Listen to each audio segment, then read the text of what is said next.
It's been a number of days since the launch of Renegades, and we're just now bringing you a complete guide to how this expansion works. Now, I want to say that the big focus for this expansion is really two things. Number one, Lawless Frontier, which is the brand new activity Bungie has brought to us. It's like a Gambit Helldiver combo. And number two, the Praxic Blade. Now, the Praxic Blade is our lightsaber. And in order to get all the different upgrades, you're going to be playing a lot of Lawless Frontier. You're also going to be looking at your orders. You may have noticed in the seasonal hub, there on the left-hand side is something called active orders. And these active orders can become legendary or in some cases exotic. Today, guys, we're going to be going through all of these details. But if you leave this video right now, what I will say is please, for the love of God, max out a single syndicate first. It is imperative that you do not jump from syndicate to syndicate, but instead max one out, as Spider has an upgrade which allows you to raise the tier of all of your drops, which means if you're high level, you're pretty much going to get tier 5 drops every time you play Lawless Frontier, but also when you purchase the weapons directly from these syndicates. Now, one more thing to add. As of yesterday, Friday the 5th, in the cantina to the right of honor, you can actually purchase the Impact Core Praxic Blade for a whopping 4,000 credits. Now, you can also purchase Ascendant Shards, but let me just say, guys, this is a complete ripoff. But for those that didn't run the Legendary campaign, the new exotic armor piece for your class will also be present here that you can purchase. Now, let me just say, guys, I'm not sure if this is just a today thing or like a weekend thing, but I would advise taking advantage of it before it goes away. So I know I've thrown a lot at you guys. I just want to set the stage for what it is we're going to be discussing today. With that being said, though, let's begin. Let's start things off, though, with Lawless Frontier. Again, this is our activity, and it takes place on 3 different planets. You've got Venus there on the left, Mars in the middle, and Europa on the right. Now, in each of these planets, we have variants of the same mission types that we played during the campaign. They include Sabotage, Bounty Hunt, and Smuggle. And they're pretty straightforward. Sabotage has the objective of us destroying supplies. Bounty Hunt has us tracking down a boss. And Smuggle has us stealing cargo. Now, before you even go into an activity, you can literally look at the insignia there and match it with the key there at the bottom right to know exactly what it is you're about to do. Now, the reason why that's important is because when you click that little arrow there on the left, that will kick out your daily and priority contracts. These contracts are what's going to net you not just a number of rewards, but a ton of reputation, especially our priority contract. And within each one of these contracts, you'll have varying objectives, some of which may overlap. Now, some of these contracts are going to task you with going into contested territory. And if you look at the world map right here, guys, you'll see that one of these destinations will be red and it will say contested territory. Think of this as like a turf war activity within Lawless Frontier. This is where each of the syndicates are vying for control of the location and where many of our priority contracts will be taking place. Another thing to note about contested territories is that this is where invasions are allowed, whether you're the one doing invasions or getting invaded. And this is where the mix of Gambit comes in right here, guys. It's essentially a single invader that match makes almost at the very beginning of a Lawless Frontier run in one of these contested territories. You'll duke it out with them, and if they win, they get more loot, depending on how much they wagered. And if they lose, you actually get more loot. So I don't want you to look at like invasions as a bad thing or even contested territory as a bad game mode. I actually like the invasions, guys. It mixes things up, makes it spicy there at the beginning, and it's not overwhelming because you really only get the one invasion. Yes, he has 3 lives, but it's a very small portion of this activity. Now, one thing I want to bring up about those priority contracts is that when you complete one of these activities for your allied syndicates in a contested territory, the following day at reset, you'll receive a bonus for fortifying the location. For example, right here, guys, you can see here that we have one of our activities that's smaller than the other, and it's grayed out. This is our fortified location from the previous day. And notice right here, there's a bonus which states that combatants have a chance to drop credits in totality division controlled territories today. So essentially, by running an activity that is controlled by this allied syndicates, we will have a chance to get extra credits. And the credits are very important because this is how we're going to upgrade our Renegade abilities. Now, these Renegade abilities is that Helldiver Splash that I was talking about earlier, and they are definitely worth investing in. And depending on which syndicate you pledge to is going to unlock their associated Renegade ability. Now, every one of us will start with the 3 that we get from Spider, but just like Spider, the rest of our syndicates will also have Renegade abilities tied intrinsically to them. And so there's an incentive to increase the reputation gains at each of the syndicates. Now, Spider's abilities are the easiest to level as you don't need to rank up any reputation. He literally doesn't even have one. This means that as long long as you've got the credits to spend, you can fully upgrade all of these abilities. The abilities you get from him, though, include Strafing Run, Revitalize, and Recon Shank. Now, I'm going to be talking about each one of these abilities, guys, as we go down the list with all of our syndicates, because yes, they do make a big difference, especially Recon Shank. That is a super meta ability for those of you that are trying to get the best loot from these activities. Now, Strafing Run is essentially Eagle Strike. It has a number of different upgrades. Level 3 gives like a multi-strike upgrade, which allows your bombardment to hit multiple times. Level 4 increases our damage and area of effect. Level 5 grants an additional charge. Level 6 increases our damage again and our AoE. And then finally at level 7, this grants us 4 ability charges. It increases our damage and provides another multi-strike. Strafing Run is a fantastic ability. So reason why I'm literally calling it Eagle Strike from Helldivers. Now, Revitalize is another good one, especially considering you do not regenerate health the same way you do in the rest of the game. Very much like the Nether activity inside of Lawless Frontier, you're given more health, but it does not passively regenerate. Yes, you can shoot consumables. You can also lean into things like Healing Rifts, Devour, or a number of other healing methods, but a big one is Revitalize. This allows you to call down a utility shank that heals and provides ability energy for all allied guardians. And there are multiple levels to this, guys. Level 1, you get 2 ability charges and cure. Level 2, you get additional grenade energy. Level 3 adds in class ability energy. Level 4 gives you melee energy. Level 5 gives another ability charge, as well as cure times 2, additional grenade, class, and melee ability energy. Level 6 adds in super energy to the mix. And then finally, at level 7, you get 4 ability charges. You get grenade, class, and melee ability energy to level 3, along with super energy being increased to level 2. Let me just say, guys, even if you were just completely leaning into your subclass and your build, which is completely fine, dropping down Revitalize could be such a good way to not just keep yourself alive and your teammates, but also just to top off all of your abilities. Now, our last ability, though, from Spider is the Recon Shank. This one truly is meta, guys. This ability calls in a reconnaissance shank that can pinpoint the location of hostiles, high-value targets, and objects of interest. Now, at level 1, this grants us 1 ability charge. Level 2, it gives us 2, along with the duration being increased. At level 3, though, we get 3 charges, along with the duration being increased, and the ability for the drone to reveal keycard doors. Now, that is the meta part. It's a good chance while you've been playing, guys, you have a keycard, which is going to be present there in your wallet next to your contracts. Yes, you can manually go find where to put each of these keys. And again, eventually you'll get to a point where you probably even memorize where to go. Or you can drop down these recon shanks, and when you see multiple chests pop up, that right there tells you that's a keycard room. Bungie literally preparing us for Marathon. But the recon shank goes even further. At level 4, it gains the ability to reveal high-value targets. Then we have level 5, which is one of my favorite upgrades, which pings invaders. Guys, if you're having a hard time figuring out where the invader is, literally a recon shank throws up a mark. It doesn't last long, but just long enough for you and your teammates to easily take care of them. Now, at level 6, the duration of the shank is increased once again, along with high-value targets getting weakened when they're revealed. And the last upgrade is level 7, which increases the max duration once again. Personally, guys, I went for the recon shank simply because I wanted to be able to see where to go for my keycards. And considering I like to play in the contested territory a lot, that marking of invaders has saved me so many times. Now, with Spider out of the way, let's start diving into each of the syndicates and their renegade abilities, as well as the upgrades that we can get from them. Let's start with our drip down Vex, the Darcis Reformation. Now, these guys have 2 upgrade abilities, which honestly makes complete sense. You've got the Vex Deflector and the Vex Stun Field. Both have the name Vex in it. Now, let me start with the one, though, that has saved my life from many invaders, but also is such a good one if you find yourself in the pinch, and that is the Vex Deflector. Now, this calls in a defensive Vex Deflector dome that absorbs and reflects incoming fire, and then targets who pass through the dome are then damaged and jolted. Allies who enter the dome are amplified. Now, at level 1, you get 1 ability charge of this, but that changes once you get to level 2, which will give you 2 charges. At level 3, the duration gets increased for our shield. At level 4, the size of the dome itself is increased. At level 5, we are granted an additional ability charge, that being 3 in total, and another size increase. At level 6, the duration gets increased again. And then finally, at level 7, we are granted another ability charge for a total of 4 shields that we can use. Now, you may notice here, guys, all of these are locked behind reputation. And this is one of the many reasons you'll be farming reputation for individual syndicates, is so that you can acquire these upgrades. Now, the next renegade ability is Vex Stun Field. I know some of you probably don't really use this one, but it creates a Vex derived field that blinds and damages targets. charges. At level 1, it's just 1 ability charge. At 2, you get 2 charges. At level 3, it increases the AoE size. At level 4, the field increases the damage over time. At level 5, we get another ability charge for a total of 3, along with damage over time being increased once again. At level 6, the size of our field gets increased. And at level 7, we get another ability charge, that being 4 in total, as well as another size increase and our damage over time being increased as well. Now this takes us to the Pikers. Now the first ability that these guys have is the Piker Chop Shop. This gives us the ability to call in a falcon attack, which essentially is a souped up sparrow that does surprisingly really good damage, and it's very fast. And considering that this is a Star Wars themed expansion, pretty much a speeder bike. Now at level 1 for this ability, we have the base model of the Falcon, which has 2 ability charges. At level 2, the duration gets increased for our Falcon. At level 3, we get a damage increase for the Falcon's blaster, along with extra damage resist for that vehicle. At level 4, this upgrades our base Falcon model to the Strand model. At level 5, it provides us with an additional ability charge, along with another duration increase. Level 6 increases our damage and our damage resist. And then finally, at level 7, the Falcon gets upgraded into the Paragon Interceptor model. Now, I have not unlocked this, guys, but I'm assuming this is like a Cabal Interceptor that you can ram with, and it gets 4 ability charges. Now, I haven't invaded with this ability, but this honestly seems like one of the best ones to invade with when fully upgraded, purely for its speed. Granted, Behemoth is so good, and we're going to be talking about Behemoth in just a moment. Now, our next ability here with the Pikers is the Piker Mortar. This ability states that it calls in a Piker Mortar that launches homing missiles at targets in the area. At base, this has 2 ability charges and a set amount of ammo. At level 2, that ammo gets increased. At level 3, the ammo gets increased once again, along with getting a damage increase. Level 4 increases the ammo once more and upgrades the mortars to stasis slow missiles. Level 5 provides us with an additional mortar ability charge and another ammo increase. Now, upgrading past level 5 to level 6 will further increase our ammo for the mortar, along with increasing our damage. And then finally, at max level, level 7, we are granted another ammo and damage increase, along with the ammunition itself getting upgraded into stasis crystal missiles. Now, this takes us to Totality Division. The abilities tied to this syndicate are the Imperium Drop Pods and the Imperium Behemoth. Let's start with the funny one, the Imperium Drop Pod. This ability states that it calls down a modified Imperium Drop Pod that slams into the ground, damaging combatants on impact. Now, let me just say, guys, it actually does pretty good damage, but do keep in mind, it can kill you, so don't stand under it. But it's also a great way to top off ammo. Now, at level 1, this gives you 2 ability charges and provides special ammo. At level 2, that special ammo amount is increased. At level 3, we get additional special ammo, along with an increased area of effect of the drop pod. At level 4 is where the pod will start providing us heavy ammo, along with increasing the AoE of the drop pod again. Level 5 increases our ability charges to 3 and increases our AoE once more. Level 6 increases the special and heavy ammo drops, and at level 7, we are granted 4 ability charges to use, along with increasing the AoE of the drop pod one last time. Now, this takes us to the Imperium Behemoth, arguably the strongest ability out of all of them. It calls down a pilotable Imperium Behemoth war machine. At level 1, you start out with the base model with the base duration. At level 2, the duration of the walkers increase. At level 3, the base model is upgraded into the Missile Behemoth. At level 4, we get increased damage resistance for the walker itself. Level 5 upgrades the Missile Behemoth into a Mortar Behemoth. At level 6, we get an additional duration increase. And then finally, at level 7, the Behemoth is upgraded into the Seismic Behemoth and gets additional damage resistance. Let me just say, guys, if you are trying to get successful invasions, please take advantage of the Behemoth. Like, it's that good. It's tanky as all hell. It's extremely disruptive to your enemy. I know you can invade with your weapons, and I see a lot of people invading with like their scout rifles. Maybe they're trying to snipe from afar, but dude, just drop a Behemoth. And if you're worried about it, drop a Vex Dome and then drop a Behemoth inside of the Vex Dome. And then you can just shoot out of your Vex Dome at your enemies. Now, if you're thinking to yourself, Cross, I'm never going to do invasions. Well, fellas, do you not want the red saber crystal? That's right, guys. This comes from invasions. Now, again, for those that are not familiar with invasions, this is the PvP/Gambit mix of Lawless Frontier. It's got its own node. You go in as a single player, and your entire goal is to kill the opposing team that's in a contested territory. Now, interestingly enough, if it doesn't find another team for you to match with, it'll actually pit you in a 1v1 against another invader, which is kind of cool. Now, to enter an invasion, you need a currency called a death mark. Now, death marks can be earned from completing invasion-enabled activities. Spider also seems to have 5 for free, and completing an invasion also seems to reward at least 1 death mark, and then completing the daily invasion contract will also give 3 death marks. Now, these death marks can be wagered, meaning you can spend more death marks, upping your potential rewards, but at the same time, that also brings about some risk if you do not successfully invade. And yes, you have to successfully invade. When you go up against a team of 3, you need to score 6 points, and you've got roughly 6 minutes to do so, which is really long. So you can take your time, almost to the point where you can let the opposing team do their first encounter and then move on to their second encounter. However, I will say if you are invading, guys, be quick about it, man. This is always going to be almost at the very beginning of that team's Lawless Frontier run, and that means it's a good chance they don't have things like supers. So yes, be tactical, but I would honestly just play aggressive right out the gate. Many times I've been invaded, and I had so much time to just kind of collect myself, gather around my team, drop a Vex Dome, get my super ready, and this allowed us to collect ourselves and defend effectively against invaders. Now, for the invaders themselves, you're going to want to get kills, but you're also going to want to pick up these crests. Now, you don't have to go get them, but they do count for a point as well. Now, as for the 1v1 invasion, it literally just puts you in an arena with the other invader. You still have 6 minutes here, and you can still use all of your abilities, and the first player to 5 points wins. Now, the other incentives for doing invasions include things like tier 5 gear. You can get dark matter ingots. You can also get lock boxes throughout the invasion for even more rewards. But that big one is the red Praxic blade crystal. This, at least from my understanding, can only be obtained from invasions. I personally have not gotten it, but the RNG is supposed to be pretty low. But I love that Bungie has made this a reward from invasions. But that's also where wagering those death marks should increase your drop chances, not just for all the other rewards, but for that red crystal. Now, this takes us back to the Syndicates. I've already went over all of the different Renegade abilities that are tied to them, but now let's talk rewards. Again, we have Darce's Reformation, which are the Vex, the Pikers, which are the Elixni, and the Totality Division, which are the Cabal. All 3 factions work more or less the same as you unlock similar items at each rank, but all 3 do have some small differences, making them unique. For instance, Darce's Reformation has the all-for-nothing pulse rifle, as well as the forceful blade mods for the Praxic blade as their rewards. The Pikers have the refurbished A499 heavy sniper rifle and the blade focus mods for the Praxic blade. Then we have the Totality Division, which gives you access to the modified B7 pistol hand cannon, as well as the crystal strength mods for your Praxic blade. Now, each of these syndicates have their own reward tracks and rank ups, but again, they're all very similar. They'll all require reputation that you can earn really in 2 ways: contracts and dark matter ingots. You see, at rank 1 for each of these syndicates, this will allow dark matter ingots to be deposited in exchange for reputation and gear. And the first ability can be upgraded to level 4, and you get access to small weekly shipments, which can be earned by completing priority contracts. Rank 2 gives you access to the Syndicate's gear shop. This is where you can actually go and purchase that specific weapon tied to that syndicate, and you can purchase the Praxic blade mods for credits. On top of that, the Syndicate also shares their access codes, which give access to locked areas in the Lawless Frontier. But again, we're going to talk more on those in just a moment when we start covering secrets. Now, rank 3 gives you access to the Syndicate's second Renegade ability, which can also be upgraded to level 4, which we've already covered, and you can earn large weekly shipments and higher quality contracts can appear. Now, rank 4 allows all gear shops in the Darce's Bazaar to offer 1 additional discounted purchase per day. Now, the Syndicate's gear shop also offers 2 discounted purchases of their weapon for sale. They also offer the next tier for their Praxic blade mod, and that Syndicate's Renegade abilities can now be upgraded to level 6. Now, this takes us to the max rank, which is rank 5. This allows for the 3rd tier for their Praxic blade mod to now be purchased, and the gear shop offers 3 discounted weapon purchases per day now. Massive weekly shipments can now be earned, and there are 2 Renegade abilities that can be fully upgraded to level 7. On top of that, guys, at rank 5, each Syndicate has a unique shader that you can claim, which all this sounds fine and dandy, but the real reason why you want to get rank 5 with a single Syndicate is because you want to purchase the Renegade's gear tier upgrade from Spider. Now, in order to even purchase this upgrade, you must complete the Fellow Friend Triumph in the Renegade seal. This requires that you achieve the maximum rank within a Syndicate. Guys, once you do that and you're able to purchase your upgrade from Spider, you can then go right back to your max out Syndicates. And I literally just walked over here and started picking up my modified B7 pistol from these chests. And while yes, some are tier 4s, course, most of these drops are tier 5s. Now be very careful here, guys. You can run out of credits pretty quickly. Costs like 1,000 per here. But yes, this will give you tier 5 drops. Not only are you getting tier 5s when you purchase the weapon directly, but after you run any of the Lawless Frontier activities, it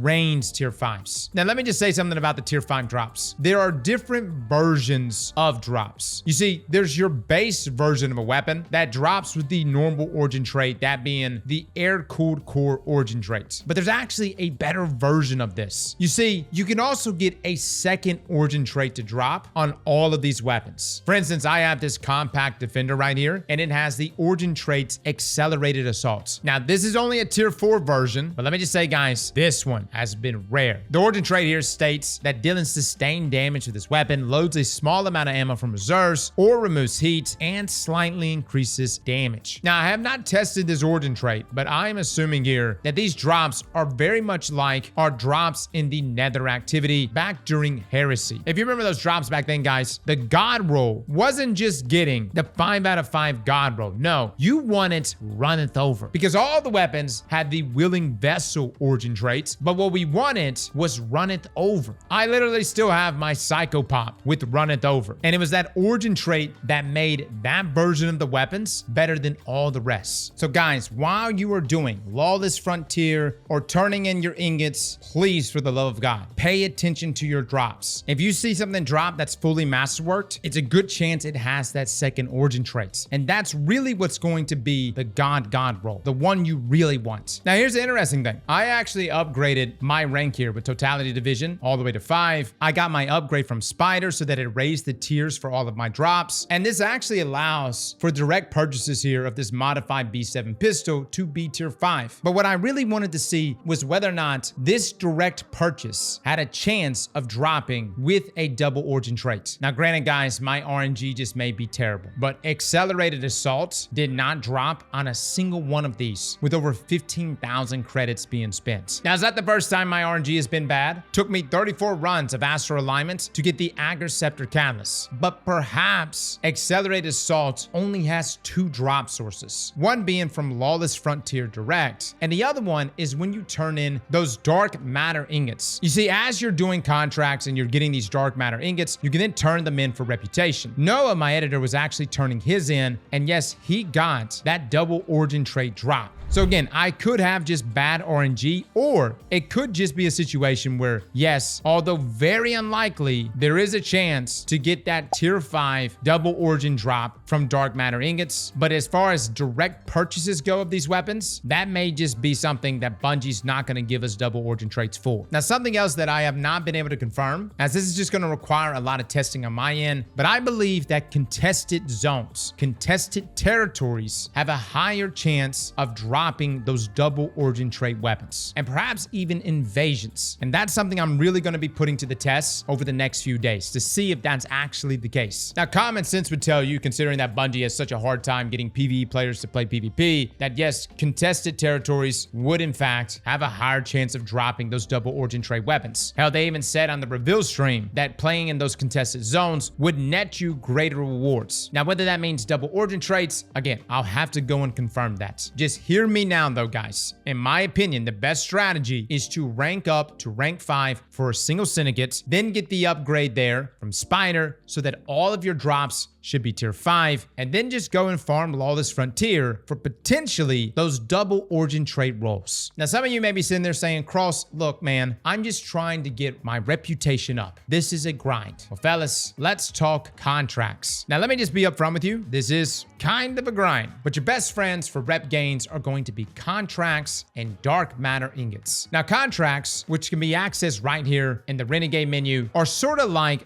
bounties. Here we have priority contracts, repeatable contracts, and invasion contracts. Now, priority contracts will be for whichever syndicate that you are currently in alliance with. And again, you go up to the banners of that given syndicate, you pledge to it, and that is now your syndicate. Now, priority contracts are pretty straightforward. You need to exfil from jobs in enemy-controlled territory. So for instance, right here at this clip, I'm with Darcis Reformation, so I need to exfil from jobs in either the Totality Division or Piker territory. Now, you can see which syndicate Syndicate controls which territory by hovering over an activity. Now, priority contracts are going to give you the most rewards. We're talking a chunky amount of reputation. 320 on the rep side towards that Syndicate, plus 10 dark matter ingots, which keep in mind, every 10 ingots that you deposit in a Syndicate's war chest is an extra 100 reputation, as well as a drop. You're also going to get tier 3 to 4 Lawless Frontier gear and 1,000 credits. Now, normal contracts will ask you to play the activity. For instance, this Totality Division one here says to complete an exfil from jobs with a Spider Renegade ability equipped. The Piker one here says to complete an exfil from smuggle jobs. And then this Darcis Reformation one says to complete an exfil from bounty hunt or smuggle jobs as well. Now, if you're wondering what the hell smuggle jobs are, or bounty jobs, or any of these guys, there's a little key there at the bottom right, which does show you the symbol for that job. Now, these contracts, once completed, are going to grant you 100 Syndicate reputation, 4 dark matter ingots, and 200 credits. Now, finally, there's also daily invasion contracts, which typically just ask you to score points by defeating guardians and collecting their crests. Now, these invasion contracts give a whopping 20 dark matter ingots, so definitely worth doing. They also give 3 death marks, which again, you can wager for even more drops, and tier 3 to 4 Lawless Frontier gear. Now, the thing you want to prioritize and make sure you do every day is the priority contracts, not just for the rep gains, but there's actually another additional reason for doing priority contracts. You see, at daily reset, the other 2 Syndicates will now offer you additional incentives for allying with them, which, as you can see right here on the rally flag, it says that ally bonus for today, all Darcis Reformation contracts grant plus 50% reputation, dark matter ingots, and credits. So let's take a look real quick at our contracts again. The priority I have for Darcis Reformation now grants a whopping 480 Syndicate reputation, as well as 15